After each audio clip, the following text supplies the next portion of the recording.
ሰላም ዩቲዩብ እንዴት ናችሁ? በሌላ ቪዲዮ ተገናኝተናል። ስለ ሮሲኒየር ስንብት ለመነጋገር ነው የተገናኘ ነው። ሮሲኒየር ወደ ቼልሲ ከመጡ በኋላ የመጀመሪያዎቹ ጨዋታዎች ላይ ጥሩ ቢሆኑም ነገር ግን ውጤቱ መቀጠል ሳይችል ቀርቶ አሁን በምናየው መልኩ ቼልሲ ሊያሰናብታቸው ችሏል። ከስንብቱ ጀርባ ያሉትን ምክንያቶች እና አንዳንድ ነገሮች ብቻ ለማለት ነው።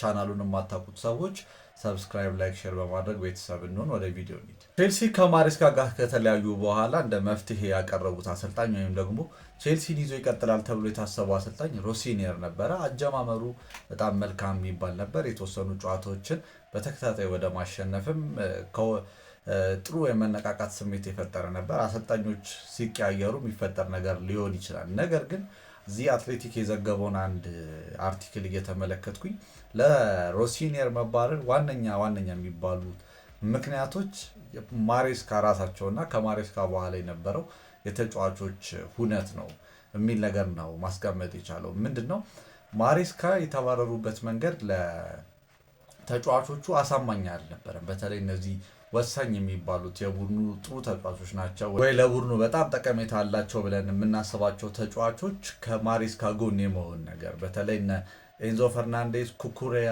በጣም ዲስአፖይንትድ የመሆን ነገር ይታይባቸው እንደነበር፣ ለምን መባረራቸው ራሱ ሚኒንጉ ግልጽ እንዳልሆነላቸው እና የእሳቸው መባረር የፈጠረው የሆነ ዲስረፕሽን እንዳለ፣ የቡድኑን መንፈስ የመረበሽ ነገር እንዳለ መመልከት ይቻላል ይላል አርቲክሉ ላይ። እና ሰውየውንም እንደ አሰልጣኝ ያለመቁጠር ነገር ማለት እንደውም እሱ ከመጣ በኋላ የትሬኒንግ ስታንዳርዱ ራሱ ወርዷል ይላሉ። ፖቸቲኒዮ እና ማሬስካ በነበሩ ጊዜ የበለጠ ስታንዳርዱ ከፍ ያለ እንደነበረ፣ የትሬኒንግ ሴሽን የሚሰሩበት መንገድ ለየት ያለ እንደሆነ፣ ጥራቱ ከፍ ያለ እንደነበረ ይናገራሉ። ግን እሱ ከመጣ በኋላ ጥራቱ በዛው ሌቭል ላይ አለመገኘቱ የማሬስካ እና ፖቸቲኖ በጣም ከፍ ያለ ጥራት እንደሆነ፣ የሮሲኒየር ደግሞ አሳማኝ እንዳልሆነ ነገር ነው የሚናገሩት። በእርግጥ ፕሮፋይሉ ትልቅ የሚባል አሰልጣኝ አይደለም። ከስትራስቡርግ ነው የመጣው። አሳምኖም ነው የመጣው። በብሉኮ የሚያዝ ፓረንት ካምፓኒው ስለሆነ ባለቤቶቹን የማሳመን ነገር ሊኖሩ ይችላል። እነሱም እሱን እንደሚደግፉት ደጋግሞ የሚናገሩ ሰዎች ናቸው እና በዚህ መንገድ ነበር መምጣት የቻለው። ከተጫዋቾቹ ብቻ አይደለም። ይህ ነገር ከፕሬስ ኮንፈረንስ ላይ ከሚሰጠው ሀሳብ በመነሳት ይሄ ሰውዬ ከፉትቦል እንትኑ በላይ የበለጠ ይሄ ስኮላስቲክ የሆነው ነገር ያመዝንበታል። የዩኒቨርሲቲ አይነት ሌክቸር እንደሚሰጥ አይነት ሰው ነው የሚያደርገው እያሉ ማለት ነው። ይህ ሰውዬ ይበልጥ ከእግር ኳሳዊ እንትኑ ይበልጥ ይሄ ምሁራዊ ነገሩ ያመዘነበት አሰልጣኝ ነው እያሉ እንደውም ማኔጀር እንዲፋይን ያደረገበትን መንገድ ሁሉ ኮት እያደረጉ ለመተቸት የሚሞክሩ ነበሩ። ስለዚህ ጫና የበዛበት አሰልጣኝ ነው፣ በዚህም አለ በዛ ማለት ነው። ነገር ግን ቼልሲ የበለጠ ራስ ምታት ውስጥ የገባበት፣ በተለይ ደግሞ አሁን የማን ዩናይትድን ጨዋታ ከተሸነፉ በኋላ ድጋሜ በብራይተን ኤንድ ሆቭ አልቢዮን ተሸንፏል። እሱ ደግሞ የበለጠ ነገሩን አግራቤት የሚያደርግ የሚያባብስ ይሆናል። አንደኛውና ዋነኛው ምክንያቱ ቼልሲ ውጤት የሚፈልግ ቡድን መሆኑ ነው። ምክንያቱም ቻምፒየንስ ሊግን በተመለከተ መግባት አሁን እንደ ቅንጦት ወይም ደግሞ ቻምፒየንስ ሊግን ማሳተፍ ከክብር ጋር ከምን ጋር የሚያያዝ ጉዳይ ብቻ ሳይሆን ለቼልሲ የበለጠ ፋይናንሻል ስቴቢሊቲያቸውን ደግሞ እንዲጨምሩ ሊያደርግላቸው የሚችል ነገር ነው። በቅርብ ወራት እንደውም አይታችሁ ከሆነ አንድ አርቲክል ወጥቶ ነበር አይደለ? ቼልሲዎች ብዙ የከሰረ በአንድ ዓመት ውስጥ በደንብ የከሰረው ቡድን ቼልሲ ነው ተብሎ ማለት ነው።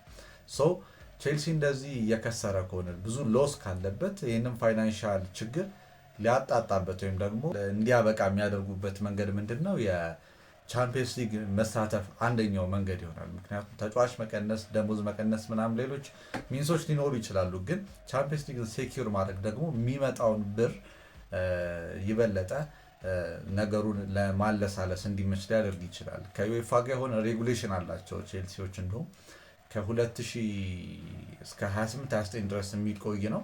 በዛ ውስጥ የሆነ ብሬክ ኢቨን ላይ ደርሰው እንደውም ወደ ትርፍ ሁሉ መግባት እንዳለባቸው፣ ኪሳራና ገቢያቸው ተመጣጥኖ ወደ ትርፍ መግባት አለባቸው እና ቻምፒየንስ ሊግ አሁን ማንዳቶሪ የሆነበት ሲዝን ላይ ነው ለቼልሲዎች የምንገኘው። ያንን ስፓት አሁን የሚያገኙበት ሁኔታ ያለ አይመስልም። ስትመለከቱት በጣም ተከታታይ ሽንፈት አለ። በተለይ ጎለስም እየሆኑ ነው የሚጨርሱት።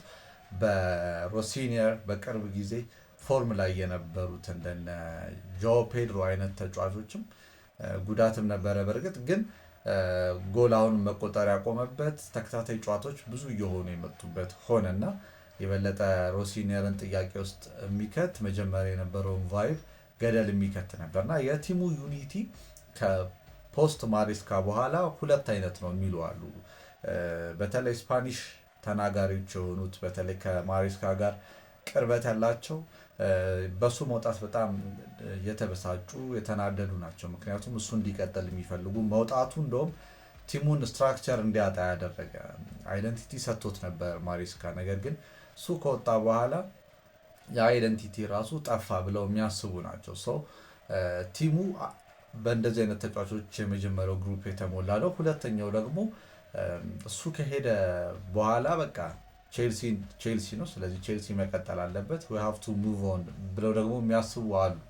እና በዛ ሂደት ውስጥ ነው እንግዲህ ሮሲኒየር የገቡት ማለት ነው። ብዙ ጊዜ ደግሞ አሰልጣኞችን ሰምታችሁ የምታውቁ ከሆነ ወይም ደግሞ ሚዲያም ላይ ሲወራ መልበሻ ክፍሉን ማጣት የለበትም ሊያጣው ነው ምናምን ይባላል አይደል? ትክክለኛ ሀሳብ ነው። ምንድነው ማጣት ማለት?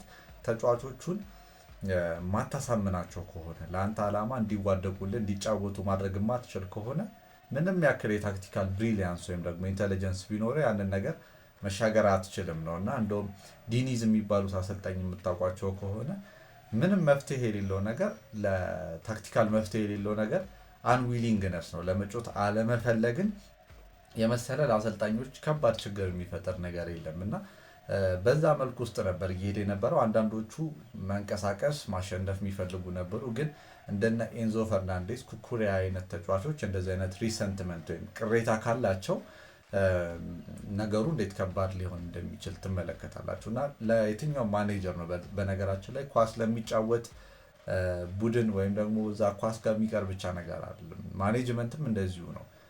ማኔጀሩ ወይም ሊደሩ ያሉትን ሰዎች ወይም ቲሙን እንደ ዩኒት አንድ አድርጎ ማስተዳደር ወይም መምራት ካቃተው ብዙ ፕሮጀክቶች ፌል ሊያደርጉ ይችላሉ። እና ቲም ኮሄሽን አንደኛው ነገር ነው።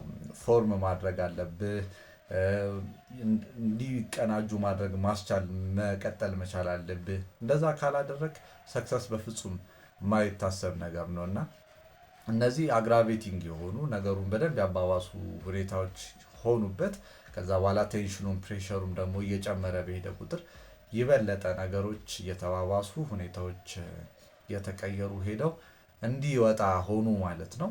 ቼልሲ አሁን ለስንተኛ ጊዜ ለአራተኛ ጊዜ ነው ሲቀያየር እንደዚህ አይነት አሰልጣኞችን እና የበለጠ ቼልሲን ቆም ብለው እንዲያስቡ የሚያደርግ የሚመርጡትንም አሰልጣኝ የበለጠ እንዲያስቡበት የሚያደርግ እንደውም ባለቤቶቹ ከሱ ጀርባ መሆናቸውን ከሮሲኒየር ጀርባ መሆናቸውን በደንብ የሚናገሩ የነበሩ ነገር ግን ያው ውጤት ቤዝድ አይደል እግር ኳስ ነገሮች እየተባባሱ በሄዱ ቁጥር ደግሞ የመሰናበት እድል እየጨመረ እንደሚሄድ ያስመለከተን ሆኖን አልፏል።